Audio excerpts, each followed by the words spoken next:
Bonjour à tous, voici le Made and Fly de mon mini talon par ce petit matin, il doit être 8h moins 10, c'est le lever du soleil, voici ma grande station locale et je m'apprête à lancer cet avion. Alors je sais, les lancements il y en a plein, mais vous allez voir le mien est mouvementé. Alors déjà je manque de décrocher, oh là là là là, ça bat des ailes et tout, je manque de me casser la gueule. Vraiment, je suis passé pas loin du décrochage, la même chose vue de l'intérieur, oh, je me suis fait un peu chaud. Bon, dès que l'avion atteint une trentaine de kilomètres heure, ça vole. Et ça vole plutôt bien d'ailleurs. Alors je manque vraiment de puissance parce que j'ai recyclé un moteur de Bixler. Alors un moteur qui était plutôt trop puissant pour le Bixler, mais qui là est peut-être un peu léger. Et surtout, j'ai pas remis la main sur la tripale qu'elle est avec. Et donc j'ai la bipale de série du Bixler 2. Alors là, vraiment, je suis un peu à la ramasse. En fait, pour voler, je suis 2 tiers throttle tout le temps. En plus, j'ai le centre de gravité qui est à 55 mm du bord d'attaque, c'est-à-dire 1 cm en avant des câbles. Et c'est vraiment trop en avant.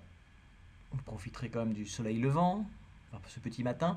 Et donc je suis nose heavy, comme on dit si bien. Donc c'est un peu lourd du nez.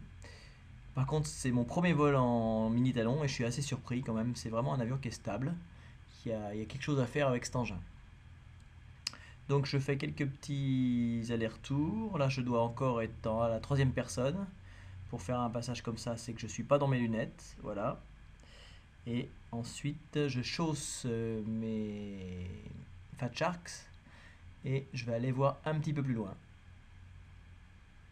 Voilà. C'est bien de voler un petit peu le matin avant d'aller au boulot, hein.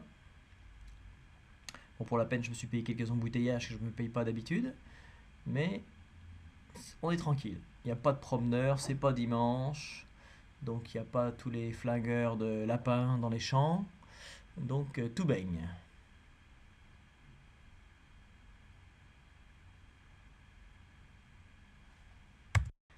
Alors pour les aficionados de la technique, je vole comme d'habitude avec un autopilote plus OSD PitLab que j'ai paramétré pour l'empennage en V.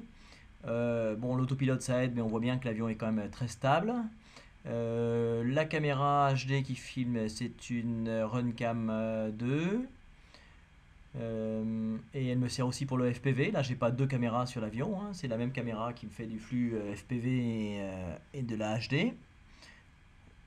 Il y a un temps de latence qui est assez limité sur cette caméra. Et donc, je sors en 1.3, ce qui me permet d'être tranquille. Mais vous verrez à la fin du vol que c'est vraiment pas du long range, hein. Je m'éloigne à 333 mètres, je crois, au maximum.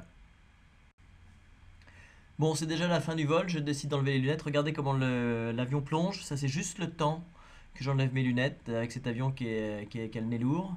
Voilà, la même chose vue de l'intérieur. Hop, regardez, je descends jusqu'à 6, 7, 8, 10 mètres secondes. Juste le temps d'enlever les lunettes. Donc autant vous dire qu'il faut vraiment que je recule le centre de gravité. Alors la surprise que j'ai découvert à la fin, c'est que j'ai perdu une tringlerie d'aileron. Et en plus, de l'autre côté, j'ai perdu aussi l'écrou. Donc j'étais quand même à l'atterrissage, à deux doigts de perdre le contrôle de l'avion, pour avoir perdu les deux ailerons. Mais pour l'instant, je suis un pilote heureux parce que je m'en suis pas aperçu en fait. Et je m'en suis aperçu juste en voyant l'avion approcher. J'ai bien vu qu'il y avait quelque chose qui pendouillait en dessous au moment de l'atterrissage. Donc ça veut dire que peut-être que là j'ai encore les deux ailerons, mais j'en suis même pas sûr. Pendant le virage final, qui est assez serré ma foi, je sais pas si j'ai un ou deux ailerons. Mais ce qui est sûr, c'est que là, je vois pendouiller la tringlerie. Donc à ce moment-là, j'ai plus qu'un seul aileron. Et en fait, ça se débrouille bien tout seul.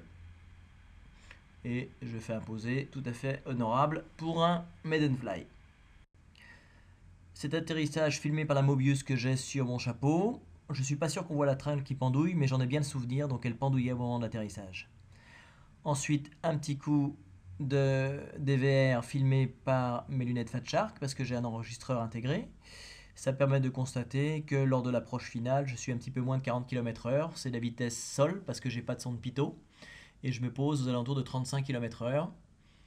Voilà. Et voilà. Je vous remercie d'avoir regardé. Et les informations sur le RSSI sont fausses parce que ça n'a pas été paramétré.